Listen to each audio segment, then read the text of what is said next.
I guess back to the video और आज 865 मैं जिम के नीचे पार्किंग में चेक करा मेरा एनी टाइम का कार्ड है वो मिल नहीं रहा बहुत देर हो गई ऊपर आया मैंने एंट्री करी बैक के अंदर ही पड़ा हुआ था और बैग में मिल गया था तो आज डेडलिफ्ट और आर्म्स मैंने मेरे को लेना 3 सेट 14 रेप्स ऑफ 130 या 135 वो तो इजी है बट इसे एक नई तरीके से लूँगा जो डेफिसिट में या पॉज उसके बाद एक बड़ी आर्म्स वर्कआउट करेंगे बाइसेप्स और ट्राइसेप्स वो रिकॉर्ड करूँगा और उसको एक्सप्लेन भी करूँगा। Wake up to reality. Nothing ever goes as planned in this accursed world. The longer you live, the more you will realize that the only things that truly exist in this reality are merely pain, suffering, and futility.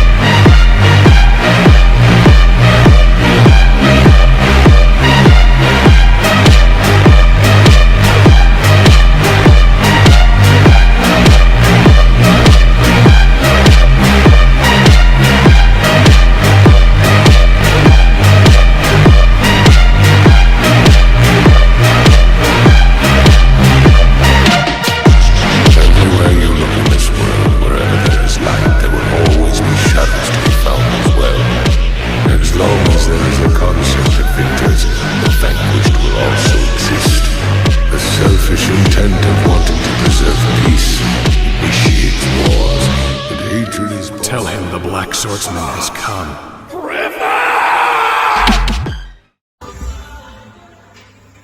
So, week 1 खत्म हो चुका है। हमने 3 set लिए in total जिसमें से मैंने पहले सेट में 12 रेप्स करे, सेकंड में मैंने बहुत कम रेस्ट किया तो 5 ही है और थर्ड में रेस्ट लेके 10 रेप मारे तो इन टोटल हमने मारे 27 रेप्स। अराउंड 42 लेने थे इसमें से 15 रेप कम आए हैं। वैसे कोई बुरी बात नहीं होगी, मैंने डेफिसिट 2 इंच के लिए है तो ये काफ़ी थे आज के लिए। अब हम करेंगे आर्म्स वर्कआउट और मैं फोकस करूँगा रेस्ट टू पहले और फिर डंबल कर्ल्स हैवी जाऊँ 25 के रिपीट। मेरे को जानने की मैं 25 से कितने रेप ला पा रहा हूँ ताकि उसके बेस में मैं आगे प्रोग्रेसिव ओवरलोड करूँगा। 1 या 2 वार्म अप का सीधा 25 और 25 के बाद ड्रॉप सेट करेंगे हम 20 का एक सेट लेंगे और 17.5 और ड्रॉप 15 के साथ। तो ये आज का पहली एक्सरसाइज है बाइसेप्स की और उसके आगे देखते हैं।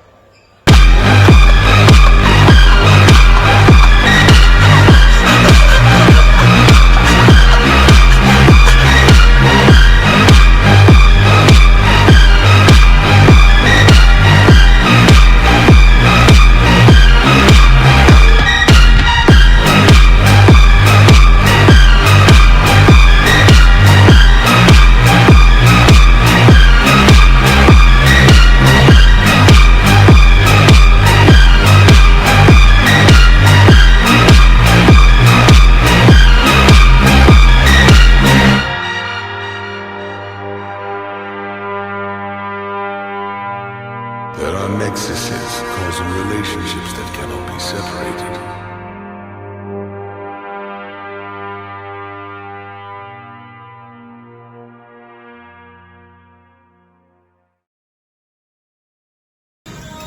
तो जैसे मैंने बताया था मैंने सिंगल हैंड डंबल पुल कर लिए। अब हम करें single hand reacher cut with the lightest weight जिसके ऊपर 10 रेप आराम से ले लो। एक सेट में ले चुका हूँ, एक सेट और लेंगे 10 रेप का और ये वाला सेट तुम देखो।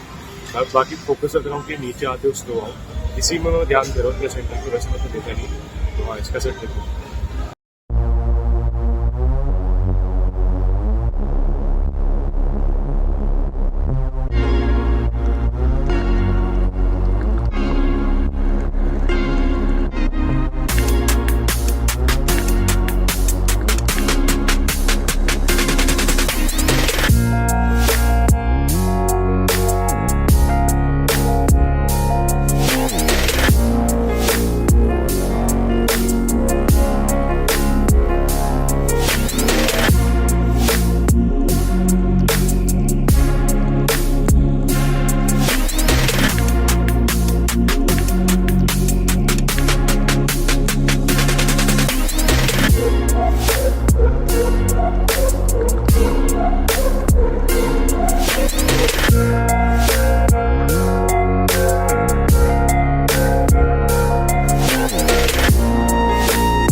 हाय, लास्ट मील खा चुका हूँ। क्या कहूँ भाई, मैंने ट्रिम करने की सोची थी। मैं ट्रिम कर रहा था, मुझे ऐसा लग रहा था कि यार इतना चेंजेस कुछ आ नहीं रहा। फिर मैंने एक नंबर और कम करके ट्रिम करा। फिर पता नहीं मुझे क्या चुल मची, क्लीन शेव हो जाता हूँ।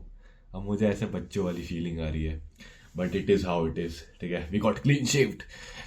महीने भर बाद भाई, मुझे ना बीएड में ज़्यादा अच्छा लग रहा था, बट समवेयर कुछ लोगों के लिए मैं ऐसे अच्छा दिखता हूँ, कुछ लोगों के लिए बीएड पे। सो हाँ, आज का वर्कआउट के बारे में बात करते हैं, बकवास कम। ठीक है, तो भाई अब स्प्लिट इतना एंजॉय कर रहा हूँ ना मैं इस वाले स्प्लिट को, कि अपनी मेन चीज करने के बाद मैं इतने अच्छे से ट्रेन करके घर पे आ रहा हूँ। पहली बात, फोन नहीं चला रहा। दूसरी बात, मैं टाइम भी नहीं देखता भाई। I don't even know time क्या हो रहा है। 3:45 के अराउंड मैं जिम में घुसा था, और मैं अराउंड 5:45 से बाहर निकला हूँ। वो भी तब मुझे पता चला जब मैं पार्किंग में स्कूटी निकाल रहा था, तब मैंने टाइम देखा था। तो भाई एक अच्छे टाइम के लिए मैं ट्रेन कर रहा हूँ, बिकॉज आई नो कि इसके बाद ये करना है, कैसे करना है, किस वे में करना है। वो मैंने खुद अपने हिसाब से लिखा हुआ है। वही है, अगर मैं किसी और बंदे का स्प्लिट फॉलो करूँ ना, तो वो उसकी बॉडी के हिसाब से बना हुआ है, उसके इंजॉयमेंट के हिसाब से बना हुआ है। समझ रहे हो? वही चीज़ मैं उतना इंजॉय नहीं करूँगा। तो मेरा स्प्लिट की वीडियो मैं बनाऊंगा, बट तुम लोग उससे इंस्पिरेशन लो, उससे कुछ सीखो, that's better. But same copy करो ना, मज़ा नहीं आएगा। क्योंकि मैंने वो स्पीड बनाया जो मेरी बॉडी की नीड है, जिससे मेरी स्पीड अच्छी हो, मेरी स्ट्रेंथ बढ़िया हो, मैं दिखूँ अच्छा। तुम्हें किस चीज़ की नीड है वो तुम्हें ही पता है। ठीक है, अपार्ट फ्रॉम दैट, हमने आज पहले कही डेडलिफ्ट्स। मुझे लेने थे 3 सेट्स ऑफ 14 रेप्स। तो मैंने पहले 2 सेट लिए थे 2 इंच डेफिसिट पे, मतलब 1 इंच की एक टाइल थी, तो मैंने 2 टाइल रख दी थी। सो उसके हिसाब से पहले में मैंने 12 रप मारे थे। बट मैंने मुश्किल से 1.5 मिनट का रेस्ट लिया था। पता नहीं उस टाइम क्या दिमाग में चला था, मैं दूसरा सेट ले लिया, और दूसरे सेट में मेरे से 5 या 6 रप आए। तो उसे काउंट करो ना करो पता नहीं। एंड लास्ट सेट में मैंने अच्छा खासा रेस्ट लिया था, 2-3 मिनट का। तो हाँ, फिर मेरे आए थे 10 रप। बट अगर एक हायर रैप पे ट्रेन करना है, बिकॉज मैं बहुत जल्दी अपनी रेस्पिरेटरी ब्लड फ्लो सब एकदम से बढ़ा रहा हूँ, कूदा रहा हूँ, तो एक कार्डियो कह सकते हैं इसे। तो मुझे हर सेट के बीच में मैक्स टू मैक्स 5 मिनट का ब्रेक तो देना है। तो वो 5 मिनट ना, वो रेस्ट करना उस टाइम थोड़ा सा लंबा हो जाता है, बट अगली बार से वो 5 मिनट ही देंगे। अपार्ट फ्रॉम दैट, उसको करते ही हमने सीधा डंबल कर्ल्स शुरू करे। ठीक है, डंबल कर्ल्स का मेरा आज का यही मोटिवेशन था। मोटिवेशन नहीं, क्या कहते हैं, मोटिवेशन थोड़ी होती है, मतलब मुझे पता करना था कि मैं किस पर्टिकुलर वेट पे कितने रेप मार पा रहा हूँ। तो मुझे पता चल गया कि एक हेवीएस्ट डंबल 25 kg के मैं 8 रेप मारता हूँ इन टोटल, जो कि 4 ईच है। तो अब इसी के बेस पे मैं आगे इसको प्रोग्रेस करूंगा। सो अब नेक्स्ट वीक ऑब्वियसली बात है, मैं 25 नहीं लूंगा। आई डू 22.5 20 kgs पे रेप्स, ताकि उसके नेक्स्ट वीक में 25 के रेप्स लूँ, और उसमें कोशिश करूंगा कि 9 रेप आए, नहीं 10 रेप, 5 ईच। ठीक है, ऐसे हमने प्रोग्रेस करनी है। तो हाँ, अपार्ट फ्रॉम दैट, उसके बाद सीधा मैंने प्रीचर कर्ल लिया, जिसका एक सेट मैंने रिकॉर्ड नहीं करा, दूसरा मैंने करा था। तो प्रीचर कर्ल बेसिकली मैंने बहुत लाइट वेट पे लिया, 10 पे, और उस 10 kgs को मैं फोकस कर रहा था कि मैं जितना ज़्यादा स्ट्रेच दे पाऊँ उतना बढ़िया। मेरे हिसाब से आज का आर्म डे ना, मैंने 2023 में भी इतना बढ़िया आर्म डे 1 या 2 बार ही करा होगा। तो आगे भी हम ऐसे करने वाले लगातार इतना बढ़िया आर्म डे। जरूरी नहीं कि मैं सेम एक्सरसाइज हर वीक रिपीट करूँ, कुछ ना कुछ चेंजेस लाऊंगा। हाँ, ताकि बॉडी को आदत ना पड़ जाए, बट अभी शुरुआत ही है तो आदत तो नहीं पड़ने वाली। ठीक है, हैमर कर्ल के हमने लिए इन टोटल 2 सेट। एक सेट मैंने रिकॉर्ड करा, और उस एक सेट पे मैंने 12.5 kg का डंबल लिया था। मैंने 12.5 ही लिया था दोनों सेट में, और उन दोनों सेट के लिए मैंने रेप्स रखे थे 10 से 12। और भाई थंबलेस ग्रिप में ना ज़्यादा मज़ा आ रहा था, क्योंकि मेरे ये वाला पार्ट भी एक्टिवेट हो रहा था, और लॉन्ग वेट तो होता ही है, तो हैमर कर्ल करने में मज़ा आता है।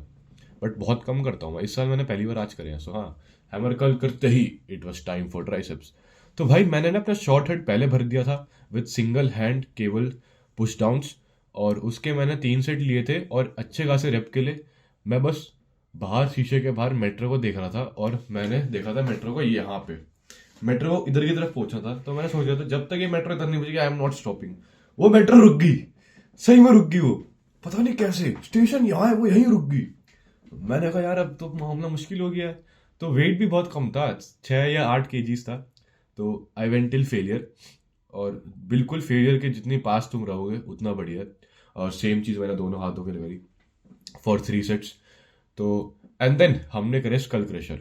अब तुम स्कल क्रशर के तरीके होते हैं, जो मैंने करा वो भी गलत नहीं है, जो नॉर्मल सब करते हैं वो भी गलत नहीं है। तो बेसिकली तुमने रॉड उठाई, तुम लेटे हो, और तुम ऐसे कर रहे हो, ठीक है। या तो मोस्टली लोग यहाँ के पास लाते हैं, इसको टच करते ही, टच नहीं करते, मतलब कुछ हल्का सा पीछे। बट मैंने बहुत अच्छे अच्छे बॉडी बिल्डर्स एथलीट्स को देखा है एक्स्ट्रा स्ट्रेच के लिए, और जिसमें मैं बहुत कंफर्टेबल फील कर रहा था, मैं जा रहा था उसे पीछे लेके, ठीक है, समझ रहे हो, मेरे लॉन्ग हेड को स्ट्रेच मिल रहा है, मजा आया, मुझे मजा आया। अब जैसे सैम सुलेख, शिवम भाई ट्राइसेप पुश डाउन करते हुए अगर ऊपर आते हुए हल्का स्ट्रेच लॉन्ग हेड को दे सकते हैं, तो व्हाई नॉट दिस। और ऐसे करने में जब मैं ऊपर ला रहा था भाई, मेरा ट्राइसेप इतना वर्क कर रहा था ना, तो हाँ अभी ऐसा ट्राइसेप मतलब सोर है, पर मेरे जो लैट सोर है। कल हमने क्या ट्रेन करा है, चेस्ट शोल्डर, बट मैंने कल एक गलती करी, मैंने तुम लोग को बताया कि किसी भी पुशिंग मूवमेंट में चेस्ट शोल्डर ट्राइसेप्स आते हैं, बट ये रॉन्ग है भाई, लैट्स भी आते हैं। अगर तुम अच्छे से टक इन करोगे and when you are pushing something, तो देखो ये देखो मेरे खुद लैट्स पहले आगे आ रहे हैं, समझ रहे हो, देन आई एम पुशिंग, तो भाई लैट्स इतने ज्यादा यूज होते हैं, और मेरे लैट्स इतने सोच, जबकि कल बैक डे था ही नहीं भाई, हमने क्या ट्रेन करा, chest and shoulder. I guess ये वाली चीज कोई नहीं बताता, बट लैट्स भी पुशिंग मूवमेंट में बहुत काम आते हैं। तो हाँ, अब आई डोंट नो कल लेग डे है या बैक डे है, अगर बैक डे है तो हम बढ़िया थिक बैक वर्कआउट ही करेंगे भाई, वही मैं करने वाला हूँ अच्छे खासे टाइम के लिए। मुझे चाहिए थिक बैक, जिसे कहते हैं ना दीवाल, मोटी दीवाल, वैसा। ओवरऑल आज का वर्कआउट 10 में से 10 था, और मजा आ रहा है स्प्लिट को फॉलो करने में। ऐसे स्प्लिट बनाते रहूंगा और उन्हें फॉलो करते रहूंगा, और हर स्प्लिट का एक पर्टिकुलर टाइम दूंगा, जैसे ही बोर हो जाऊंगा चेंज नया। अगस्त से मैंने सोच लिया I am gonna be on cut, my first cut will be on August. So अगस्त तक एक अच्छा पर्टिकुलर बॉडी वेट करना जहाँ पे भाई तगड़ा मजा आ जाए, and then we will cut for 3 months, that's it, then back to bulking for a good time. वो 3 month का बल्क हम बाद में बात करेंगे, मैं कुछ ज़्यादा बोल रहा हूँ। तो हाँ, ये वाला स्प्लिट फॉलो करो, बाकी फोकस करना कुछ एक्सरसाइजेस जो आइसोलेशन बेस्ड है उस पर हैवी ना जाओ, और उसको कॉन्ट्रैक्शन और माइंड मसल कनेक्शन पर ध्यान देना, जैसे tricep push down, single hand preacher curl. कुछ एक्सरसाइज में हैवी भी जाओ, मेरे हिसाब से कुछ ज़्यादा ही साइंस बेस्ड लिफ्टिंग मत करना। इस चैनल पे साइंस बेस्ड लिफ्टिंग 50% है, सुननी भी है नहीं भी सुननी है, यहाँ से सुनी यहाँ से निकाल दी, yes, you train until you die. सीधा मिलता हूँ कल की वीडियो में, thanks for watching, bye bye bye bye.